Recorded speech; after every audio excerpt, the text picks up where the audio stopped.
पद्धतीने झाली पाहिजे. मग ऑपरेशन चिट्टी काय आहे ते लोकांना कळलं.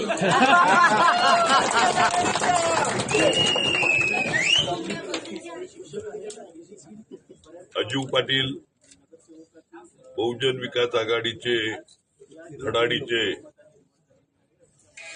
कार्यकर्ते आणि मार्शल उपमहापौर यांची निवड झाली त्याबद्दल त्यांचं अभिनंदन. जी अपेक्षित होती, फक्त जास्त मतांनी व्हायला पाहिजे होती. जी अपेक्षित होती ती झाली. लोकशाहीमध्ये इलेक्शन लढणं सगळ्यांना अधिकार असतो, त्याप्रमाणे झाली इलेक्शन. किती लोक संपर्कात आहे तुमचे? आता लाईन लागलेली बघितली नाही का? आता लाईन लागलेली बघितली नाही का तुम्ही? लावू लाईन लावू. ऑपरेशन लोटसची त्यांनी सांगितलेलं. ऑपरेशन चिट्टी काय ते कळेल. लाईन लावू. थांबा.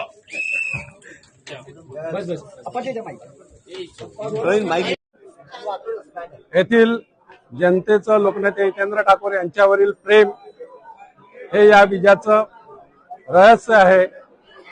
आणि त्यांनी गेली 35 वर्ष जे काही या तालुक्यासाठी आणि या जिल्ह्यासाठी योगदान दिलेलं आहे, त्यामुळे हा विजय सोपा झालेला आहे. त्याचप्रमाणे त्यांच्या आव्हानाला प्रतिसाद देणारे महाराष्ट्र प्रदेश काँग्रेसचे सपकाळ साहेब असतील, माननीय राजसाहेब ठाकरे असतील, माननीय उद्धवजी ठाकरे असतील किंवा आंबेडकरी जनतेचे सर्व नेते असतील, त्या ज्यांनी या निवडणुकीमध्ये सहकार्य केलं, प्रत्यक्ष अप्रत्यक्ष मदत केली.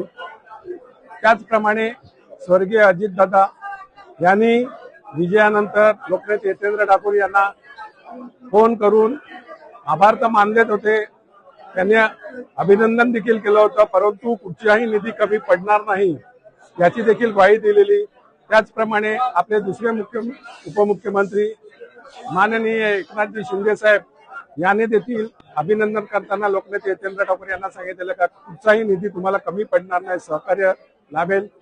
त्याचप्रमाणे आपले मुख्यमंत्री माननीय फडणवीस साहेब यांनी देखील या तालुक्याच्या जिल्ह्याच्या विकासासाठी सहकार्य करण्याचा शब्द दिलेला आहे. आणि या सर्व राज्य सरकार आणि सर्व पक्षीय नेत्यांनी आपल्या या वसई तालुक्यावर कृपादृष्टी ठेवून लोकनेते हितेंद्र ठाकूर यांना शब्द दिलेला आहे.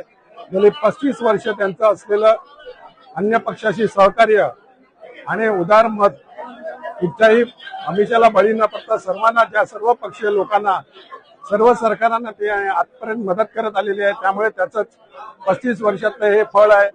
या आपल्याला वसईच्या विकासासाठी, पालघर जिल्ह्याच्या विकासासाठी सर्वांचं सहकार्य मिळणार आहे. आणि हेच लोकनेते हितेंद्र ठाकूर, युवा आमदार क्षितिज ठाकूर यांचं खरं म्हणजे ही मेहनत फळाला आलेली आहे.